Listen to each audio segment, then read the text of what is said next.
All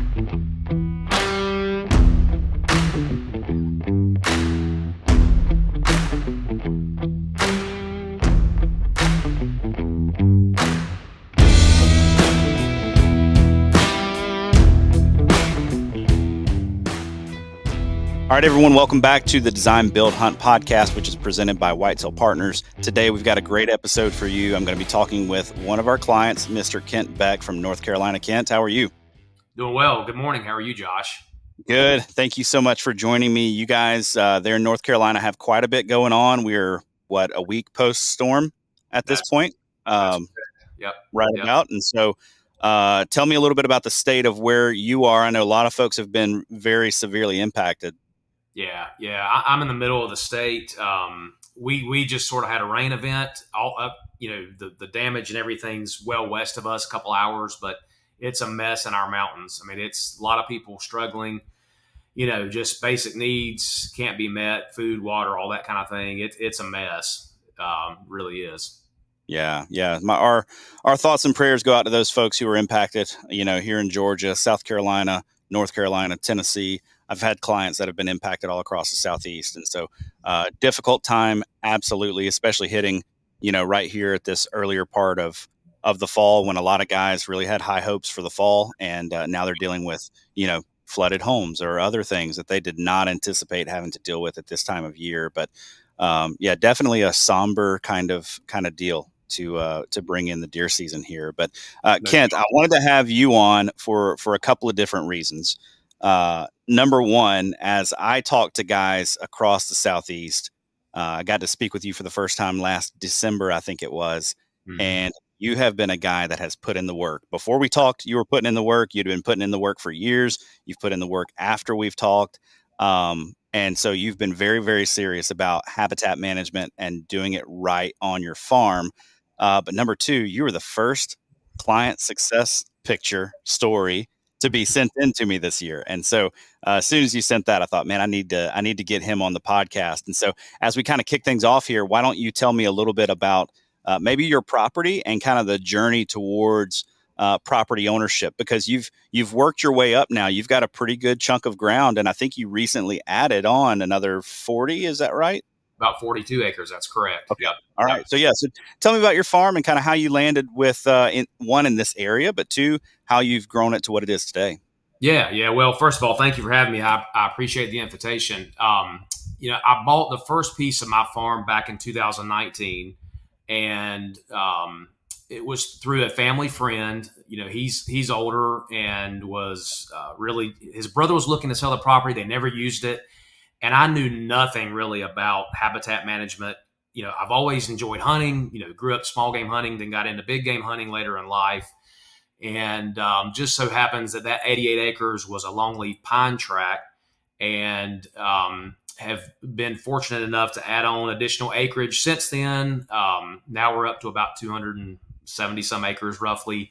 But it has been a tremendous amount of work, but it's been an enjoyable amount of work. But it's just taken a long time to get it to where I really want it. It's still not there. It's just, a continuous process. But as far as the hunt, had a nice 10 point that was on the property, and he was coming out in daylight frequently. And you had recommended that I hang a stand off of a clear cut. We had cut some timber about a year ago. And, after walking that area, we found a pretty defined trail there. So did hang a ladder stand there. I have a lot of bedding to the east of that where I think a lot of these bucks were bedding. But it was actually opening day of our archery season. I had about 15 deer that came out from the east and west that night.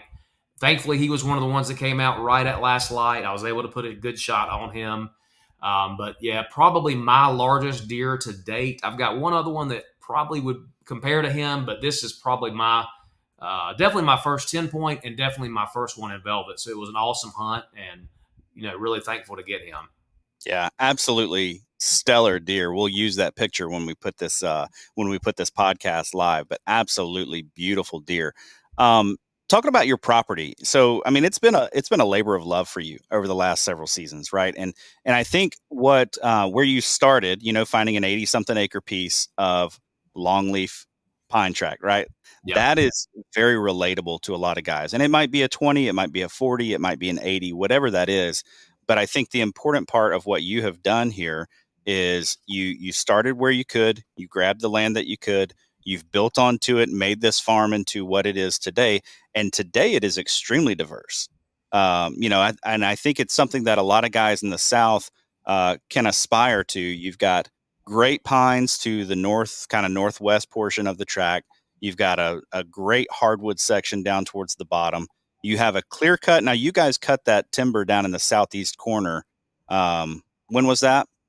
That's right. Let's see. We cut that timber September of last year, so about a year ago. Yeah. Okay, about a year ago.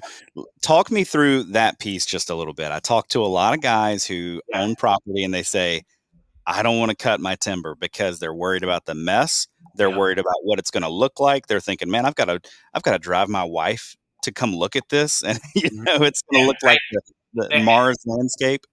I mean, exact same feelings. I had some beautiful loblolly pines that were pushing 40 years old.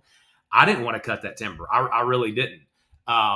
It was just nice to, hey, ride the side by side through the kids, my wife, friends, just enjoy it. But one thing I would recommend, I do have a local forester. Again, when I first bought the property, I just thought, hey, it's a timber investment. I can hunt a little bit. I thought, here we go. And that's obviously evolved into much more than just a basic investment and hunting a little bit. Now it's sort of a full time job almost if I want to make it, to be. But what is so cool about cutting some timber and having a 50-acre clean slate is you can create whatever you want to. Right. Um, Obviously, with the income off the timber, that was nice, but we added another food plot. I put about a 3-acre food plot in. We actually had a decent dove shoot on Labor Day, so we were able to. My dad, my father-in-law wanted to dove hunt, so we had them down. We had a dove hunt, had a good time. Obviously, that will transpire to be a food plot for the turkey and deer and that kind of thing. So, and there's a lot of other things that I intend to do there. I mean, you and I discussed some fruit trees and areas. I may put a small tree orchard in for the wildlife and even for us to enjoy. But it's really there's so much more you can do with that clean slate after that timber's gone. And we are going to replant. I've actually taken the North Carolina class part to become a prescribed burner, get that certification. So we're getting ready to start that process as far as burning to get that land ready to replant sometime this winter. So just a lot of things that you can do. When the trees are gone. Again, it was a hard decision. Didn't want to do it, but there's so much more to come. On that clean slate there. So. Right. And how did you jump into the land and habitat management piece? I mean, going from buying it as, hey, this is a timber investment that I can hunt on a little bit, but somewhere along the way that shifted, right? Yeah, Where it was a holistic, like, let's take care of the land. How yeah. did that transition happen for you? So I think one of the main things I would say, I had never turkey hunted growing up, and after buying the place, found a lot of turkey sign, turkey feathers, tracks, Mm. and all that, and I didn't know a lot about that, and really kind of dove into, hey, what can I do to maybe kill my first wild turkey? Mhm. And that led me into a dark, deep hole as far as learning about prescribed burning and maintaining food plots and all these things that come along with that. Well, and a lot of that will enhance and benefit your deer hunting and habitat. So I I sort of set a challenge to myself. I wanted to do it myself and kill my first wild turkey, which was probably one of the coolest experiences I've ever had in my life. And I did do that. It took a couple 2 or 3 years. and have since been able to take another one. We've taken a couple more off the property since. But that was one big thing, just trying to pursue that first wild turkey, and just learning all these things that go into enhancing the habitat, and just kind of taking it from there. So Right. I love how nuanced wild turkey management is. When it comes to a deer parcel, pretty much every piece of ground you buy, if there's woods on it, especially here in the Southeast, you're going to have deer. yeah, That's not a question. There are going to be deer on the property. Turkeys are another thing. And deer do a really great job of adapting to poor quality habitat. They'll still be around. Now, yes, you improve the habitat, more deer will come. Your hunting will be better. Your hunting will be easier. You'll be spooking less deer. But when it comes to turkeys, they will just be on the neighbors. You just won't have them if you don't have the habitat. And so, that's one of the things. We are called Whitetail partners, but one of the things that we do help clients with as well is wild turkey management, because it is so nuanced. So when you mentioned you went down the deep dark hole, it really can be. It can be overwhelming at first as well yeah, when you start to kind of go down the road. So talk to me a bit about some of the work that you've done. You mentioned that you got your prescribed fire certification, or you've done the class part, right? yeah, yeah. So obviously you guys have done some burning, you've had some consulting going on, you've had some other habitat work. Talk to me a little bit about what that process has looked like. And then, just full disclosure, I'm going to tee up and ask you about some of the challenges once you mention some of the work that you've done. Yeah, sure, sure. Yeah, so I definitely started sort of reading up on what would benefit deer and turkey habitat, and prescribed burning was a big thing. The previous owners really had not done much. The Forest Service had come out and they did a burn, but the other parts of my property, really nothing had ever been managed. There'd never been burns. There'd never been thinning of the trees. And sunlight to the ground is a big key to provide native food for deer and turkey. So we've got, as I mentioned, my forester, we've got a plan in place where we're going to be doing some things in years to come. We One of the biggest things I think that anyone could implement on their farm would be a prescribed burning plan, where they do a rotation of certain areas, maybe select this tract or this amount of acreage. And it doesn't have to be a 200-acre burn. It can be a Right. 15 to 20 or 30-acre burn. So that's something I've got in my plan, is to continually just switch those burns around for different parts of my farm, so there is that diversity. That's and it is a lot of work. You got to clear out fire breaks so that fire won't bounce over. I mean, one of my neighbors is a huge timber company. They've got thousands upon thousands of acres. Last thing I want is for that fire to jump and start start burning up their property. But we like I said, we've done the food plots. We've planted soybeans. We've planted blends, oats, peas, just all kinds of things. We have done some cutting of trees, kind of taking sweet gum, certain species we don't want, in the mix, that are not really any benefit to wildlife or of timber value. So just a lot of things like that. Right. Excellent. Excellent. Well, you're off to a great start. And one of the things that you have done that we recommend to all of our clients who are interested in taking their management to the next level is to get in touch with a local forester. Now, there are some foresters who are more bent towards dollar value as the goal, what they're trying to pull off of the property. That's more of a timber value kind of priority, and that's totally fine. You can blend timber value with wildlife value. And then there are others who are going to be able to help you more with the wildlife part of it. And that really all comes down, if you're working with a good forester, they're going to ask you about your goals first. And so it sounds like you've got somebody who is pointing you in the right direction to kind of balance your goals out there and Yeah. make sure that you've got kind of the best of both worlds. But replanting this large section down at the bottom, I'm curious, what are you going back with? You had loblolly, right? And they were about 40 years old, which meant they needed to be cut. It Yeah, was, they were. Yeah, cut them or they're going to die, that's kind of thing. that's right. You're risking disease, and a lot of those trees, your timber value is really going to decline if you wait too much longer on those trees. So it was time. It was time. Right. Um, we are. I would love to say we would go back and replant with longleaf. I really wish I could say that, and I Right. really still would like to. But at this stage of my life, what makes sense for me financially and for the goals that I have, we probably will go back with a loblolly.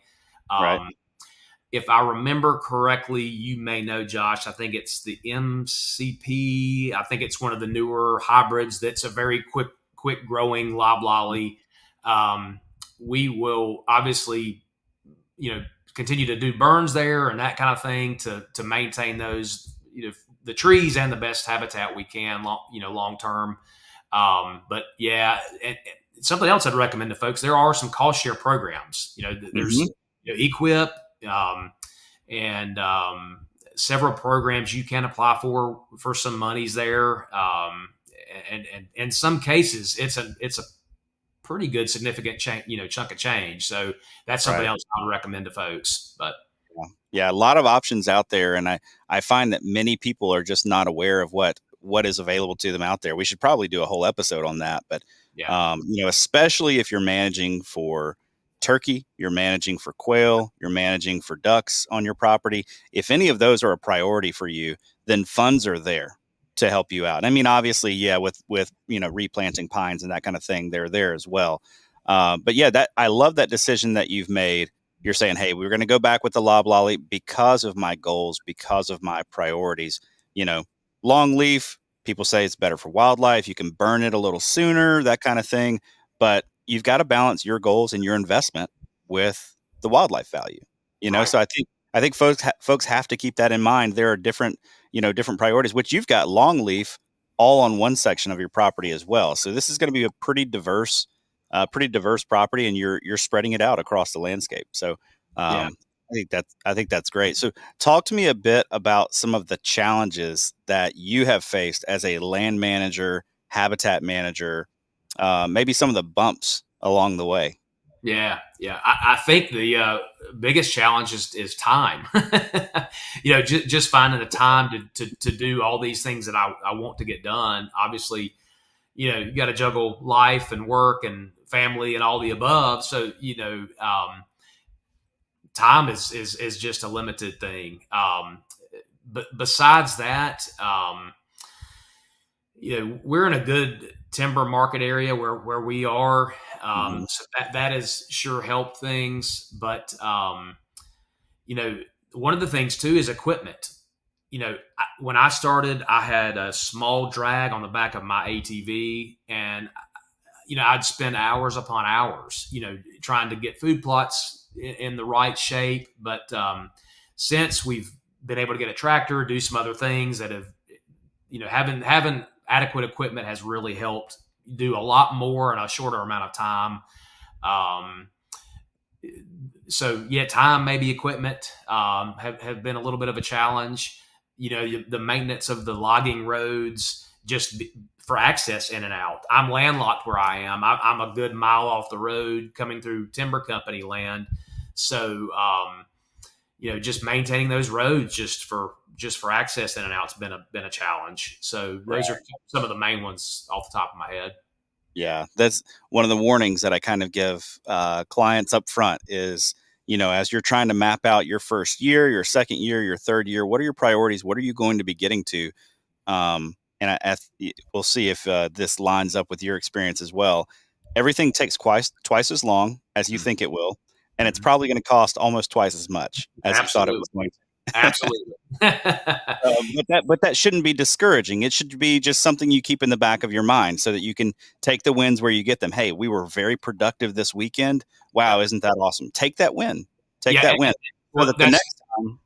yeah, that's Go ahead. exactly right. And that's what I was going to say. I have a friend that comes down and helps me a lot.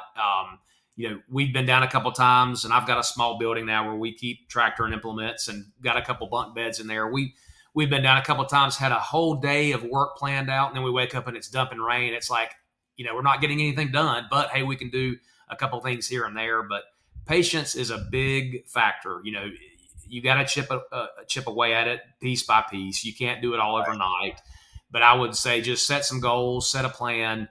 give it time. It's just going to take time to get everything you want to, to put everything into place. Right. And take what it gives it. On a day like that, you wake up and it's dumping rain. Well, what can we do? We can sure do some maintenance on our equipment. We can Yep. make sure everything's looking good. We can make sure that, when it is time to work, we're ready to go, that kind of thing. And so just making sure you're taking what it's given you. And also not trying to do the wrong things at the wrong time of year. I think that's one of the big parts about working with a consultant is making sure you've got that lined up, or at least doing your research ahead of time so that you've got it lined up. If you're trying to do something in July that's really best done in February, maybe don't waste your time on it in July. Go invest your time somewhere else where it's better spent. Maybe that's prepping a food plot or whatever that looks like for you. Um, you know, Make sure you're working on the right things at the right time of year so that in the long run, you're making better and faster progress. So Absolutely. I totally agree. I totally agree. Yep. Yep. yeah. So what are some of the results that you've seen? I mean, you've put in a lot of time, a lot of work. What are some of the results that you guys have seen as far as your hunting goes, your wildlife goes? Yeah.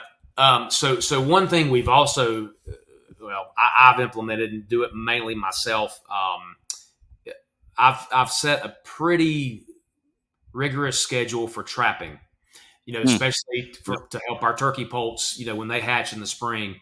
Um, I've even got some neighbors on board with me now, just simply setting up dog-proof traps just to catch, possum, coon, that kind of thing. All the nest predators. Um, we do that. We hit that pretty hard January and February because that coincides with our trapping season. Um, we've done. We've seen a lot more turkey poults in the Mm. spring. I really do believe since we've trapped, nobody anywhere around us traps. I feel like I'm the only person within thousands of acres probably that actually does that, and I feel like I've seen a difference just the amount of poults that I have on my cameras across my place. So that's been a big benefit. That and the burning, I still think you know, just running a fire through some pines is one of the best things you can do. This turkey season, we saw a lot more turkey than we've seen in years past, and it provides a lot of good phoning cover. I've seen more phones this year than we've seen in years past. I mean, you know, it's hard to say, the way deer move around and that kind of thing, but I'd say we've probably seen at least 6 to 8 separate phones this year. That's obviously, I feel like it's aided in the phone, production, recruitment, whatever you want to call it. So, Right, right. Yeah, it certainly creates fantastic cover, a ton of food on the ground right away, pretty quickly after a burn. When did you guys burn last? well, last burn we did a small, I'm going to call it maybe 20-acre burn back in February Okay. this year. And I'm telling you, as soon as green up started, I mean, it just, the wildlife, it was, just lit up with wildlife. There were deer and turkey all in that every single day. Yeah. Right. So, I Yeah. hate to admit it, but I did miss a nice bird opening morning, but I redeemed myself later in the season. So, and it Yeah, was we right there where we had burned. So, Oh yeah, well, turkeys love a fresh burn. I'll tell you that much. yeah. Absolutely. One of the and folks may be listening and saying, "Wow, a 20-acre burn that feels big." I've got a 20-acre parcel. There's some really cool articles out there. There's one called, I think it's bow range burning or something like that. That was QDMA when that article came out. Now it's National Deer Association. Um, has put out where basically they found if you burn a 30 or 40-yard circle, the wildlife immediately begin to use that area more often than the surrounding timber.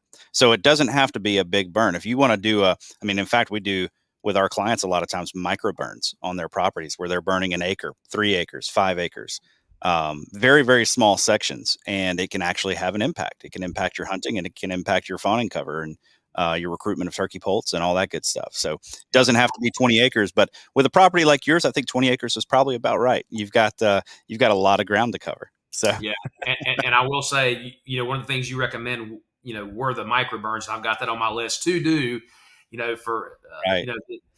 later in the year and next year at some point. So, again, just patience in getting to everything it just takes time to get where you want it. So, Yep.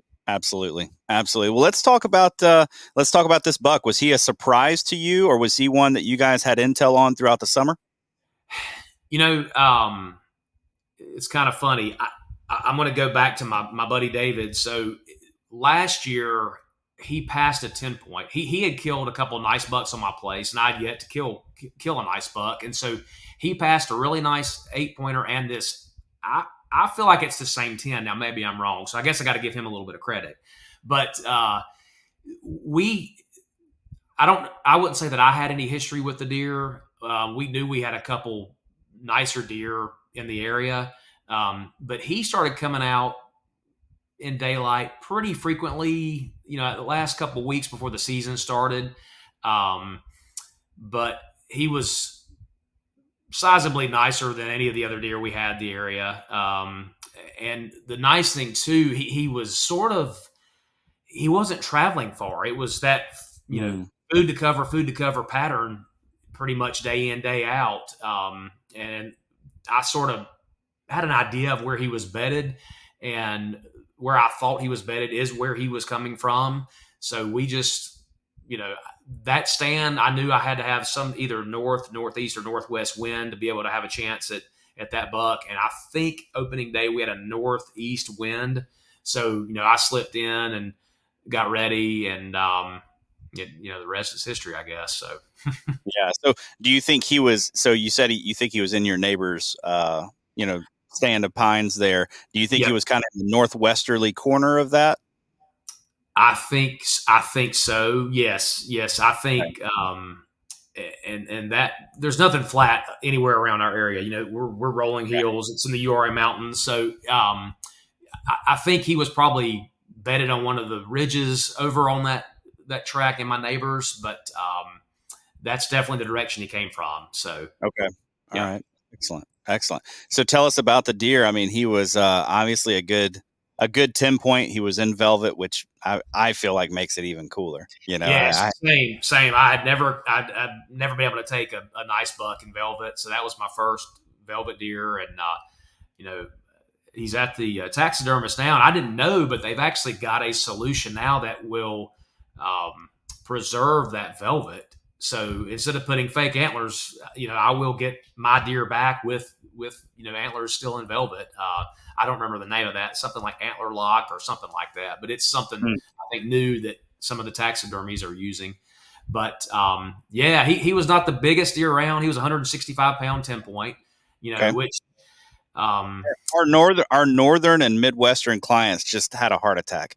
165 pound. What do you mean? You mean 265? Is that what? no, I Uh, mean 165. Smaller body weights down here.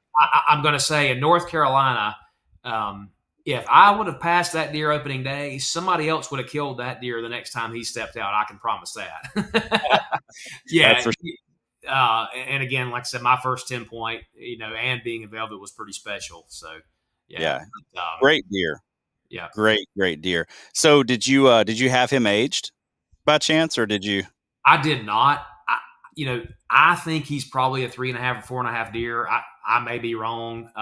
But most bucks in our area, once they get to 3.5 and 4.5, most of them that's about as old as they get, because they just there's a Right. lot of hunting pressure where we are. A lot of people that hunt, those deer just don't get really old. We did have a neighbor kill a 9-year-old deer this past season that I had on the farm, for some time, but that's pretty rare in our area. But Right. And that comes back to knowing your property. I know for our personal property, it's right at 50 acres, and we know 3.5 is our goal. We have neighbors who hunt on every single side of us, and so a 3-year-old deer is that's what we're going for. We try to let the 1 and 2-year-olds pass, but we understand that pushing past a 3.5-year-old or letting a 3.5-year-old walk, if we want to do it, great. But the reality is we don't get a lot of deer older than that. And so our goal is always we're hunting the top, 10, 20% of bucks in our area. mhm. And if a 3.5-year-old steps out, he's probably going to be in that top 10 to 20%. And so he's going to at least get scared. We may not end up with him in the truck, but we're going to scare him real bad Yeah. and try to get him. So what'd you learn from this hunt? I mean, obviously tagging out on opening day, You're lucky to have 2 tags there in North Carolina, so it's not like your season is over. Right. But what did you learn from this hunt? What are you going to take away that you can apply to future hunts? Yeah, I think I've said it earlier in the podcast, but just patience. Mhm. I definitely. I'm not saying I deserve the deer, but it sure was fulfilling being able to get a nice deer like this, and have been waiting for 5 years after doing all this work, spending all this money and habitat improvements and burning and all the things that go into that. Just having patience. But two, we use cell cams, so I think it's a great scouting tool. I look at those every day. Like I said, I knew the direction the deer was coming from. I had an idea where he was bedded. Just using that intel, using the wind to our advantage. We walk in as quiet as we can. We don't really use lights in and out. We try to sneak in like a ninja, and hopefully none of the deer know we're there, and it seems to work. So Right, right. I think that one thing that I think we talked about this off air, but I would like to touch on is, yeah, you were hunting out of a ladder stand, which is great. A lot of folks don't like ladder stands because the way they can kind of stick off of a tree, and they're a little bit harder to get covered up. Tell me about what you did to kind of brush that in a little bit, because you kind of you went the extra mile on this yeah, one. It sounds like. yeah, and I'll be glad to share pictures with you of the stand. Yeah, please do. It's kind of funny. I guess it's funny. I really enjoy deer hunting, but I really don't like heights. so for me, I'm not big on climbers and sticks. I would prefer being in a box or a ladder stand. And this is actually a larger, like 2-person ladder stand I was in. Um, and again, gotta give you some credit. You were the one that recommended that stand placement. Which is where I put it, but I did cut the tops off of some cedar trees, flip those upside down, really just kind of tied and used some zip ties around that stand, and even cut some small pines down and just completely covered the latter part up to where the seat is and brushed it in really, really well. And those deer, I had probably 15 deer or more walk right under me that night. They had no clue I was there. They didn't look at that as a threat. They looked at that, well, it's Mhm. just a tree or a bush or whatever. And I don't believe a single deer even looked up at me that I remember, unless they were behind me or to the side. But that was, I think, another key to that hunt is just brushing in that stand really, really well, where it didn't bother them. It was just another bush or tree in the woods. So, Right. And that was not something that I recommended, but it's something I should recommend more often, because it can absolutely make the difference. yeah. Absolutely, it can make the difference. So, well, man, anything else that we should cover regarding your farm, regarding the hunt for this deer? Yeah, I've got one last question, but anything else that you think we should cover? Well, the only thing I can say to folks is, if you're hesitant about somebody giving you advice, call Josh, call Whitetail Partners. I will say, I've had another consultant at my farm.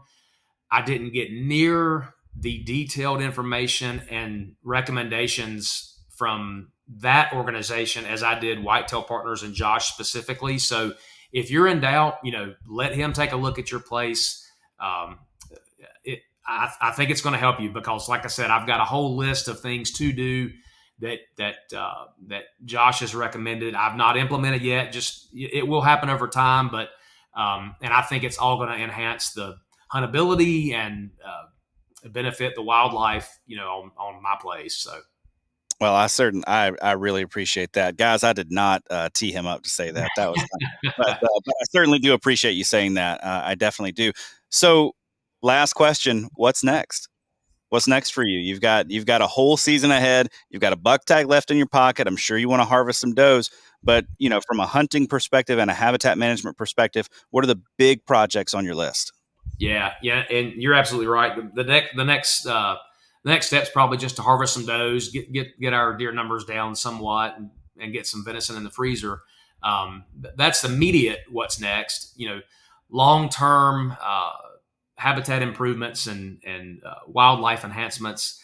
like I said, we're going to do a burn on this clear cut to prepare for replanting. So we will manage that.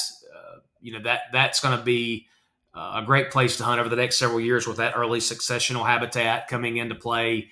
Yep. Um, we will manage that. We've got some other areas we'll be doing some prescribed burns in probably sometime early spring, later this winter. Um, and to continue to maintain our food plots. That's been a lot of work. So we'll go back in, plant some summer plots in the spring. Big projects, I still want to get some. You had recommended we get some deer sort of travel corridors from north to south in the long leaf track. That is something I want to do probably sometime next year or this winter. Um, some micro burns probably in that area, but the list goes on and on. Right.